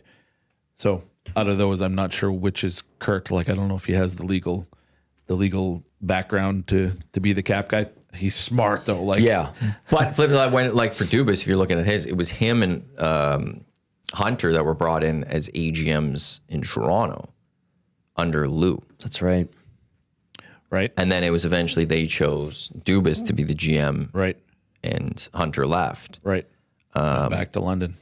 Mark, right? It was Mark there. Yeah, not Mark Dale. Mark and Dale. But it was Mark that was the assistant. And so like maybe if you're a team, like that's where learn from, okay, we will, our cap guy's him. He's got the contracts. You learn from them and stuff and all across the board, because one day we're going to have you as the GM or something. Right. That makes sense. Or if it, if you're others, maybe that's it would suck to see Kurt Hill, I think, go and be a great GM somewhere else when this guy was in your organization. Absolutely. And like Stan Bowman, like I don't know how long you think he should be here type thing. Like if you're Jeff Jackson, if you're Daryl Kitts, I feel like you've committed time to this guy. It's almost worth seeing, okay, look what he's done with the Oil Kings. Let him finish it off and go, Yeah. We're bringing you in the fold in the big parent club. Yeah. I don't know what more he would have to do. He's already won a WHL championship after taking the team from basically last place. Yep. And he's doing it again now as well, where they're back to being contenders this year. I mean, they could win this year. They could be just as good or better next year. So, I mean, that's a pretty good track record at the level that he's at. He rebuilt that team so fast. Absolutely. And COVID impacted what Yes. like the accomplishments that they could have had possibly. We'll never know because That's true. they didn't have the chance to go try to do it. Yep. Maybe they have a Memorial Cup, under the belt, but didn't get that possibility. Guy, We're good. one more thing. Guy, you have spent way more time around Kurt than I have, but my sense of him, outside of him being a sharp guy, good guy, he seems like he knows how to be the guy that pulls the pieces together. All right. He can talk to his players. He knows how to work with his coaching staff. He's got an eye on things, got the respect of everybody in the organization. Yeah. If there's an analytics component to the team, I'm sure he has the ability to understand or at least respect what they provide. He seems like the guy who can bring it together. Yeah. That's how I see him. And not afraid to make tough decisions, whether it's moving on from Luke Pierce and then bringing in Jason Smith, stuff like that. And he has a knack for making deals and acquiring players that might be like not marquee names, but then when they get here, they're big time contributors. He's done that several times over the last 4 or 5 seasons. He has a knack for finding guys. And I just mentioned Austin Zemlak. He could be that type of player where, he's been playing in the Western Conference, so I really don't know a whole lot about Zemlak. He was playing in Victoria and then Tri-City last year, so really didn't get to see him.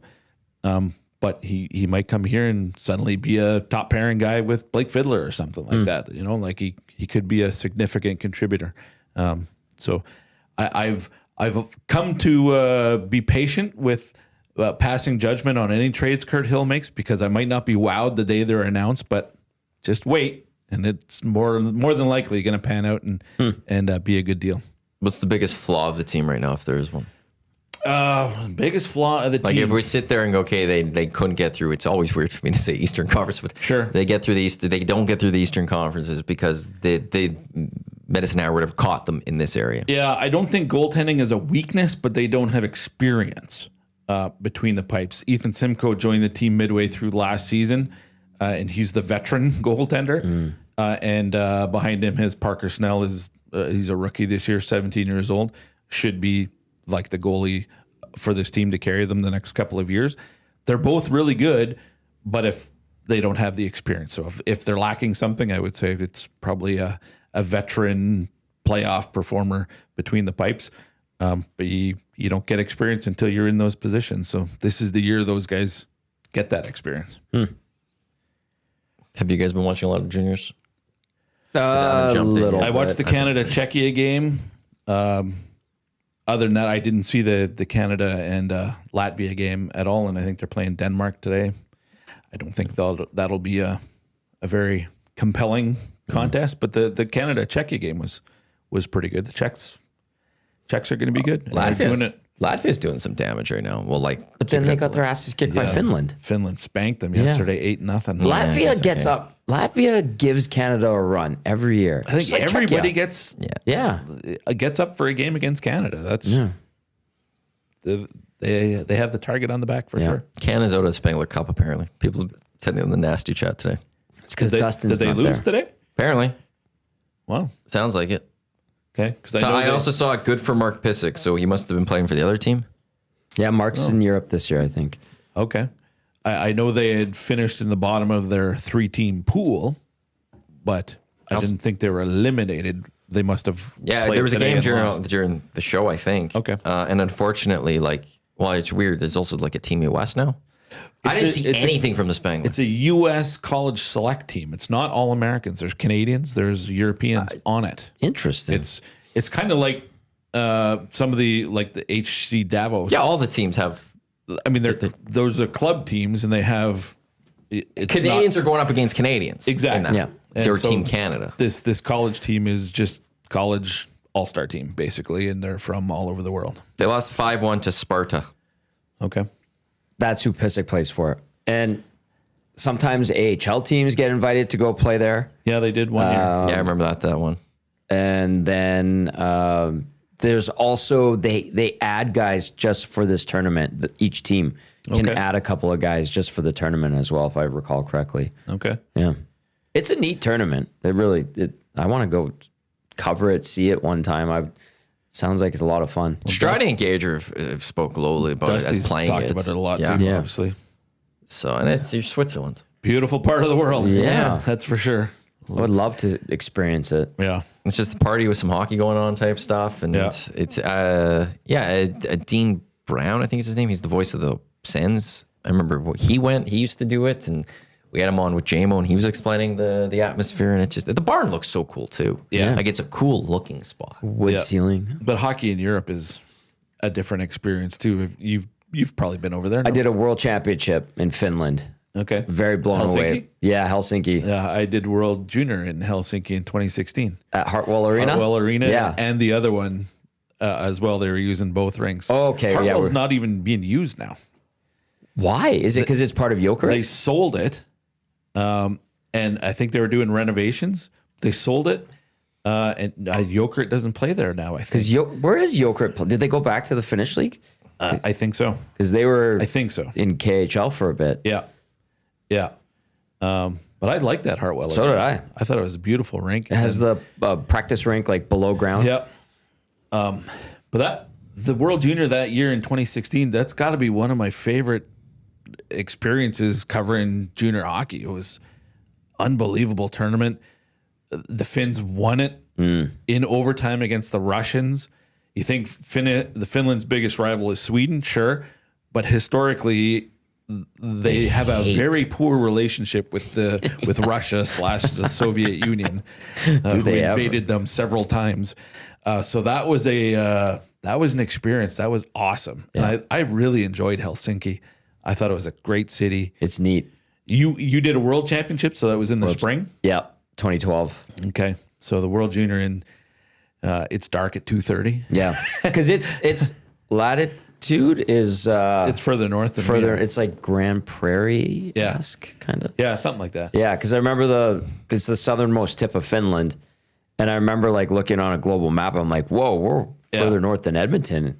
Yeah. Yeah, it's Well, that was awesome. they are crazy passionate about hockey in Finland. Yeah. Well, it was a good team for them that year. Patrick Laine was on that team, Yeah. and Mikko Rantanen and Kasperi Kapanen scored the overtime winner. Puljujärvi was on that. team, Puljujärvi yeah. was on it. Sebastian Aho was on it. Yeah.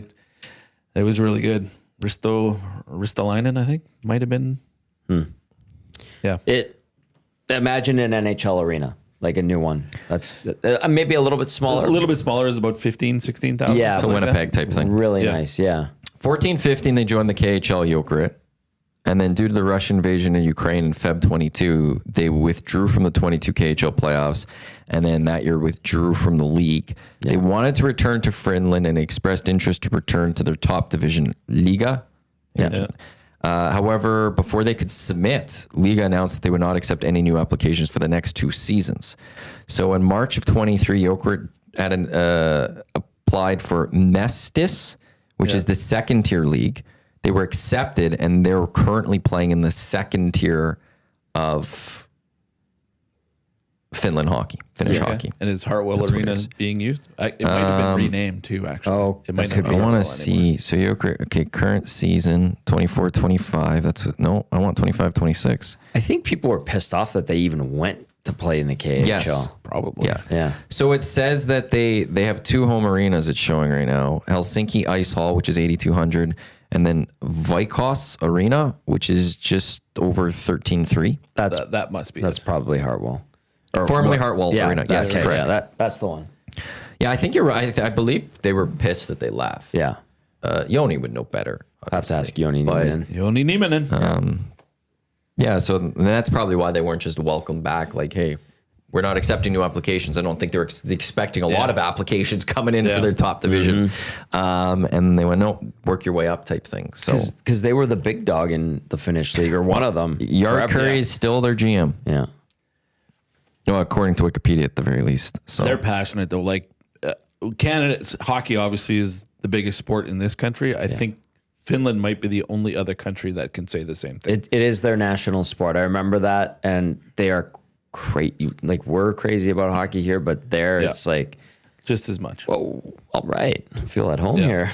Just as passionate. I mean, Teemu Selanne was at the World Junior, the gold medal game that they won in overtime against the Russians, and he's just going nuts in his private booth and stuff. That was fantastic. I remember they were up 2-0 on Canada, and Canada tied it. It was a Getzlaff or Perry scored. And they showed the crowd shots, and they had these ladies painted up in baby blue and white.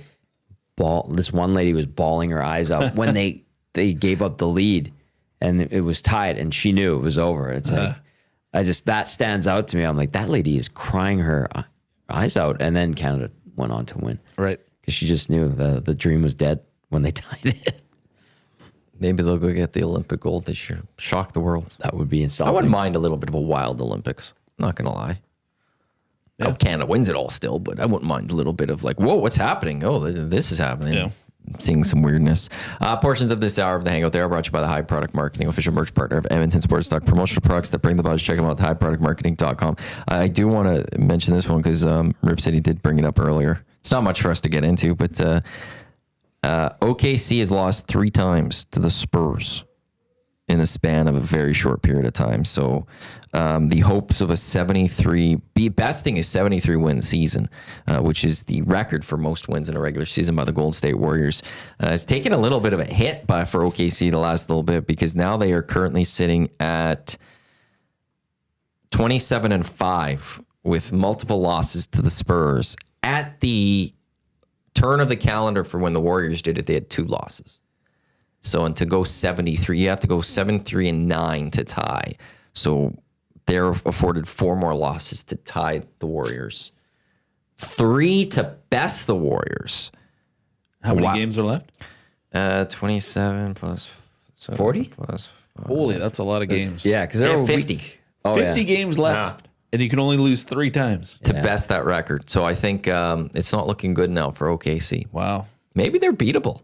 Maybe the team that we all thought in the NBA is just going to roll. Maybe they are beatable, but it's one team that has the chance to go do it. But the Spurs just right up there doing great things. So I don't have an NBA team. I don't watch basketball at all. Do you? No. So like, do you even have like a Definitely. sentimental pick? Neither do I. Not at Like all. I know you're a Lakers guy, right? Mm-hmm. Lakers, Yankees, just like all the teams that everybody else hates. Duke, yep. Duke. Yep. Yeah. I'm good with that. I hate my teams. That's cool. He owns it. Surprised you're not a Leaf fan. No, couldn't do that one. Couldn't be a Cowboys fan. Manchester United was that team, but now they just don't win. Oh, I got to get rid of a comment. I don't think I could even name all the basketball teams. Are there 32? 30. 30. Yeah, I don't think I could. There's 30 MLB, 32 NHL, 32 NFL. Okay. They are talking about expanding, though, right? Which ones? NBA. Yeah. Because Actually, Seattle, MLB too a little bit. yeah, MLB too. Adam Silver recently said, it was the NBA Cup final time. He said that this upcoming year, we're gonna know what's happening. So I think you're gonna hear a lot over this year of Seattle and Vegas. Yeah. Somehow being brought up. Back to Seattle. Have to. You have to right that wrong. Get a team back in Seattle. They have the rink for it now. Yeah. And then Vegas is just everyone's there now. You're going to be the fourth. Like it's weird. I think probably a decade ago, maybe I guess it would be longer. If you had to guess, what would be the first team going to Vegas? It'd probably be an NBA. We would have thought. Yeah. But they're going to be the last team to enter, really, because the NFL's there, MLB's going there. Yeah. and the I was just gonna NHL's say there. there's baseball there. The A's are going there. Is that right? Yeah. They're playing in Sacramento. They played last year. They're going to play this year, and I think next year in Sacramento. But they're playing certain games this upcoming year in Vegas. In the AAA park. There's 2 or 3 series that they're going to move from Sacramento to the A's AAA. Wow. Or the AAA ballpark that is in Vegas. I would assume they'll eventually become the affiliate of the A's. I think they were last with the Dodgers. They're called the Aviators. The ballpark's like pretty new, 5 years old. Right. It's pretty. They have a neat look. They used to be the Las Vegas 51s, Okay. and they played at Cashman Field. I remember going to a game there. It was okay, not great, but now they're in Summerlin, which is nice. Okay. Who was the kicker? Justin Medlock. I remember being at this Las Vegas 51s game, and Justin Medlock was sitting behind me, and we were talking CFL. It was weird. It was just weird. I'm like, "What are you doing here?" He's like, "Yeah, just here for vacation." I'm like, "Same, nice." But yeah, so basketball will be last. The last one's going there. Snoozy lose. Yeah. And then we'll see how far they go with expansion. And MLB would want to expand, but then it's the values. The NHL's putting it $2 billion. Is that what it was? $2 billion sounds like. The next expansion will be $2 billion. Wow. NBA is going to go for much higher. Yeah. Like, as the owners, I don't know why you're not sitting there right now and going, okay, we could do 2 more and get like a good $8-9 billion out of this and share this money. We don't have to give it to the players if it's the same type of deal as the NHL. Would NBA ever go back to Vancouver? It's always been discussed. And I do think they would like that one day. Would it? Okay. Would it work? Not just would it work, would it be more likely to work in Montreal? NBA? Yeah. No? I don't think so. Because like Vancouver is also like I do feel like it's grown significant. Like it's been up there for a long time, but since those 10s, like it's truly an international city. Yeah.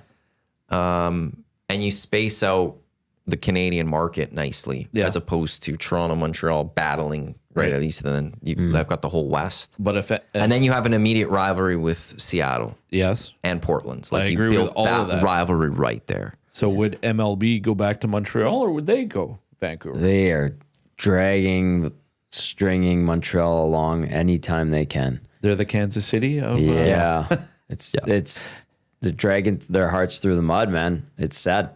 I think if MLB was coming back and they had a choice, they would take Montreal because there's a history. You go back to the history. The problem with, I think, Vancouver maybe for baseball as opposed to basketball, because there was the Grizzlies, so you caused a little bit of fandom there and you gave them a little taste, is that in Toronto or in Vancouver, you're going to have already people that are aligned with Toronto or the Mariners. A lot of Mariner fans there. Sure. So would they just drop their allegiances? Would you have a tougher time? Whereas if you go to Montreal, okay, the Expos. How do we not cheer for the Expos? This was our team. Selfishly, I'd rather have Vancouver, because if you're in Edmonton or you're in Calgary and you want to fly to a baseball game, Way better. if you don't want to clear customs, if you don't want to exchange your money and all that, you could catch a 90-minute flight to Vancouver, spend a weekend there, catch your games, come back here, no problem. You go to Montreal, Toronto, then everyone on the West, you're like, well, I got to take a 4 or 5 hour flight to stay in Canada. Okay, well, no, I'm going to go to Mariners or I'm going to go to Minnesota or something like that. But selfish, I would rather have, and I was an Expos guy, but I'd rather have Vancouver. It'd be nicer. Plus, you'd have to build a stadium, which is also the same problem for Montreal. Aren't the Ice Caps or Whitecaps, looking at building a new stadium? There's something that so the city, they've shut down their horse track in Hastings Park, I think. and they have an MOU with the Whitecaps / Vancouver FC to try to work out and build a soccer specific stadium there, and leave BC Place.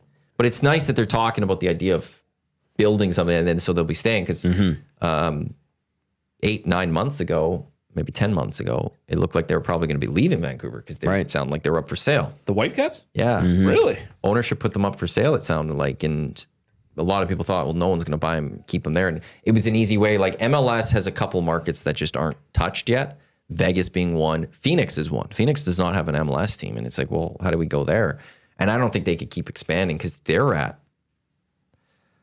Oklahoma City. 30? They might be. Oklahoma City wanted to get in on MLS a decade ago or whatever it was. And I remember they built a smaller soccer stadium for the league below with the hopes of eventually building it up to an MLS stadium. Listen, that was a long time ago. Oklahoma City is not on a lot of people's radar, but that was a thing. There's 30 teams. You can't keep expanding unless if soccer could keep expanding, but then you'd have to switch to promotion relegation. You would have to bring in a new system, and North America is not ready for promotion relegation. Why do you say that? I don't think the North American fan could handle the fact that your team loses. Like the Oilers finish last, and they're also in the American Hockey League next year. Everybody off the bandwagon, basically. Yeah, we like a little bit of socialism in our sports. If you finish last, you are awarded a top pick. You are not punished by getting sent out of the league. Yeah, that's true. We want parity in our leagues. We want everyone to have an equal chance to go win a Stanley Cup or leagues. Like we praise parity. We do all those things, and promotion relegation is kind of counters that largely. Yeah. Who's worse than hockey right now? Is it Vancouver ultimately? Nashville's down there. Okay, if you're Vancouver, Nashville, you failed this year. You don't get to play in the NHL next year. And as ownership, you've got to deal with the fact that you're not going to fill the barn as much every night because people aren't going to, or they're not going to pay the same price to watch you take on Rochester as opposed to the Edmonton Oilers. Yeah. Good luck. And so that I don't know if they're ready. But the other part to the Whitecaps, just back to that actually also, is there has been talk that FIFA, like MLS is unique in that it's one of the only leagues I think out there that crosses a border. Every league around the world basically is just in its country. And they don't play, like they have tournaments that play other countries, but their league is just within their country. The English Premier League is just English clubs. It's not even Scotland. It's not even, France is France, Portugal is Portugal. And the US has Canada. Right. And we have the Canadian Premier League, and there's talk that Toronto would maybe be the outlier, but that they'd want Vancouver Whitecaps and CF Montreal to drop down to the CPL so we could create a true Canadian league. We just play Canadian teams. And there'd be the conference or the Champions League where we play American and Mexican clubs in those championships, but the league would be just Canadian teams. And there's been talk that FIFA kind of wants that. I could see that. So that's kind of where all those came up. But if Vancouver builds a stadium, maybe that kind of goes away. And they had a great season this year, losing to Messi in the final. Yeah. Well, does Edmonton have a soccer team currently? Nope. How we long need a has it been? stadium. 2 years, 3 years. And they were at Footfield at the time? Yeah.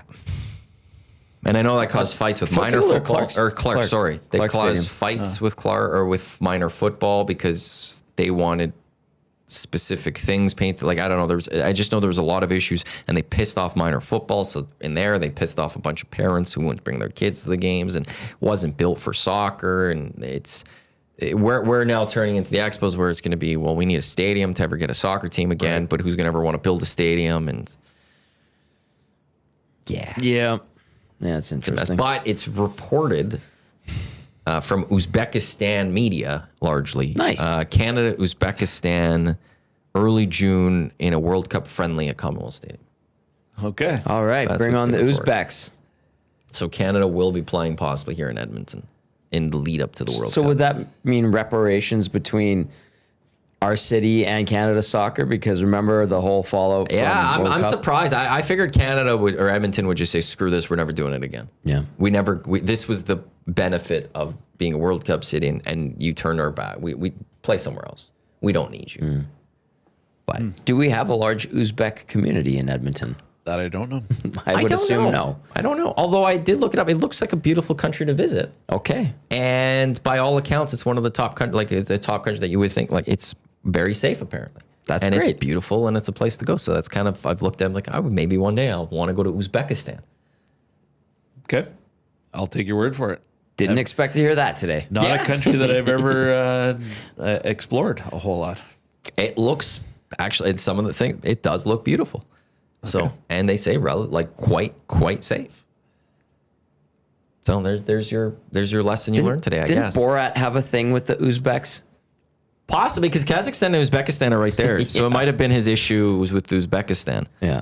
And I haven't watched Borat in so long, so I'd have to go back and.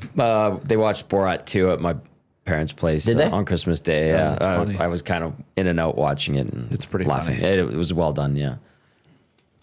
Yep. So yeah, lots to get excited for this upcoming year. New field or new turf at Commonwealth. New turf, Commonwealth. Yeah. We got Winter Olympics coming. We've got the World Cup of Soccer coming for men's. World Juniors again. World Juniors Yes. is coming up next And year. What do you think of that? I think the Holinka is coming back again as well in August. Oh, I damn. think. Yeah. The Holinka doesn't sell. No. Like summer hockey's a tough one here. We in have such a Edmonton. limited period of time to be Yeah. outside. And the World Junior coming back, I'll be honest, I was surprised.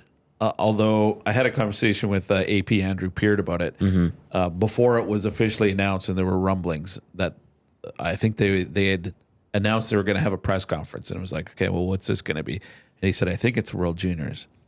And considering it was supposed to be in Edmonton and they got canceled due to COVID, and then they played one without fans, and then they played one in the summer that nobody really attended. Tough sell. But Red Deer was screwed out of all of that. They were supposed to co-host. Yeah. And I'm like, okay, well, I get it now because it's going to be a payback here for Red Deer.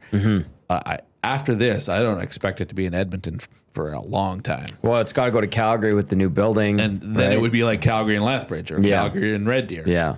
But I don't think Edmonton, after next year, I don't expect it to be in Edmonton for 15, 20 years. So That's fine. enjoy it next year. Yeah. I should If just you're go a back to CHL Barnes. That's it. I get the cash cow. I get all that. But Yeah. like Red Deer and Medicine Hat split or something. Yeah, the problem with that is how much would tickets be then?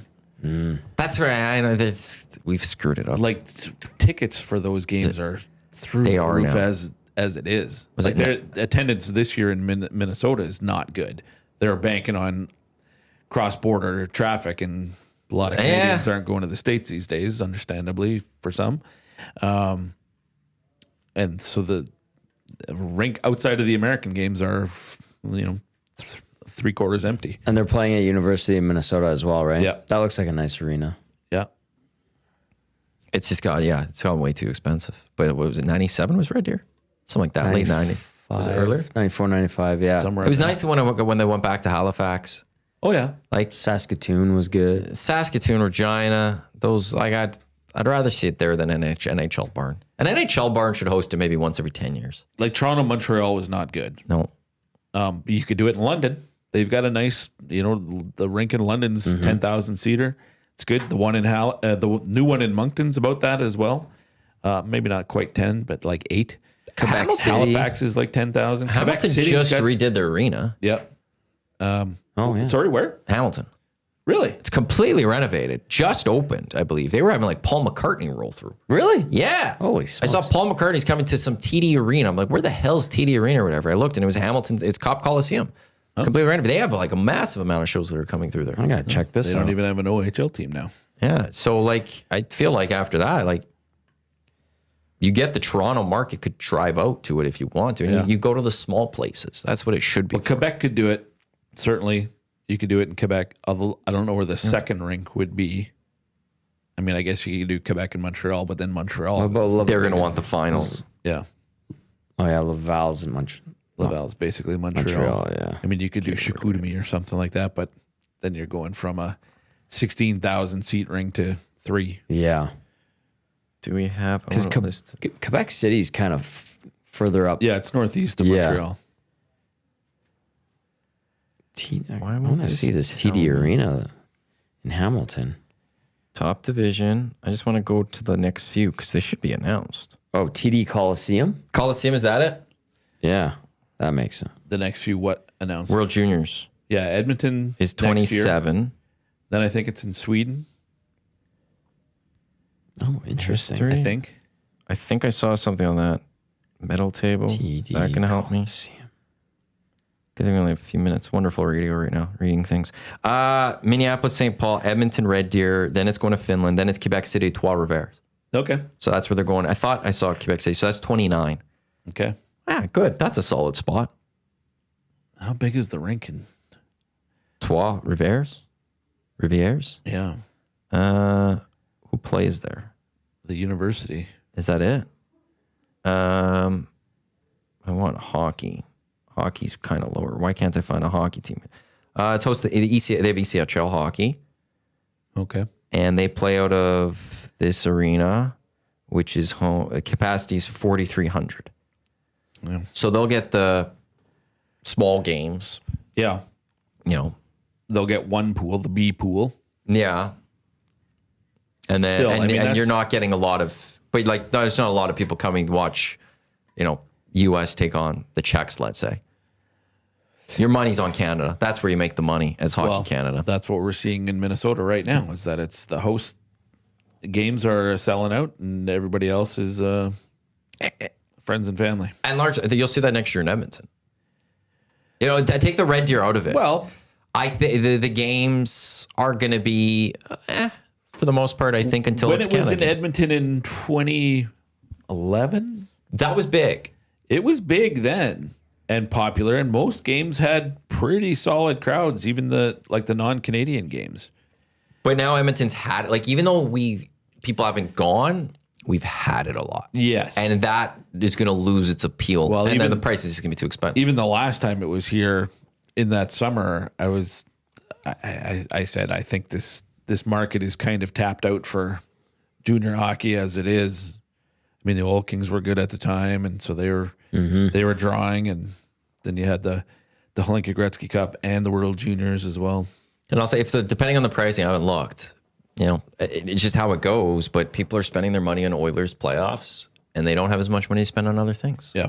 Just with the Oilers playoffs cost so much. Yeah. And that's not even just going to games. That's great just point. partying. Yeah. When I think of Hlinka coming back, and I know that's part of the deal, I go, well, if it's because it's in August, right? Yeah.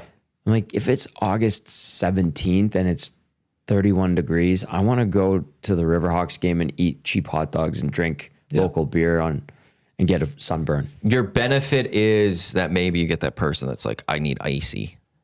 And that place is going to be freezing cold. That's what you get, maybe. Yeah. Yeah. There are those. Need to get to over under for Play Alberta. Download the app, visit them, playalberta.ca. I'm just because trade deadline coming up, WHL next week or so. January 8th. 0.5 trades that are still to come for the Oil Kings. You think they'll? I do think they have one more Yeah. thing that they'd like to do. I don't know if it'll come to fruition, but I don't think they're done yet. I think they're still exploring things. So you would take the over if you had to I would guess. take the over on at least one deal. Yeah. Kurt's cooking. I think. And while it's Rogers plays, everything's coming up this year. You might have big Oilers, Oil Kings balancing out the schedules, big runs going between the two. Which it's not is all that something. often that both teams are, near the top and could both be playing well into spring. Imagine if there's two championships going on. This year. Great. WHL championship, Yeah. and then you have the Stanley. It'd be fascinating. Also, the official drink of the EST Hangout. Finnish long drink, legend in 1952. A drink unlike any other sparkling refreshment. Real liquor, longdrink.com/Canada is where Canada's your post to go and find liquor store establishment nearest you with the long drink in stock. Oilers Jets tonight, 5:30. Amazon Prime. Tommy will have you set live from Boston Pizza Clareview for Oilers Jets 4:30. They'll get you set for that one. There's also the Reed Wilkins show with Jay Milne around there from 3 to 6. Surrounding that show.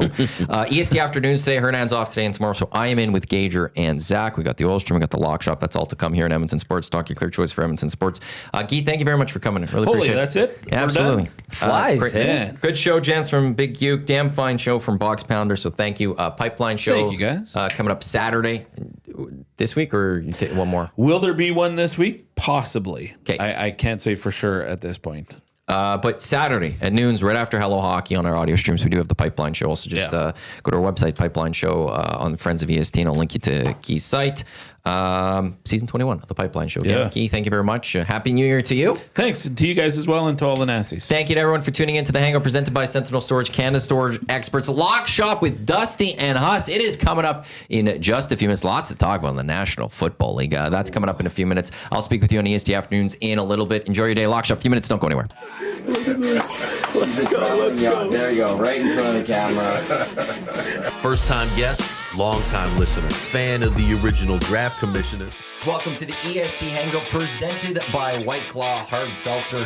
The difference is clear. Matt Iwanyk, Tom Gazzola with here. Joining us today.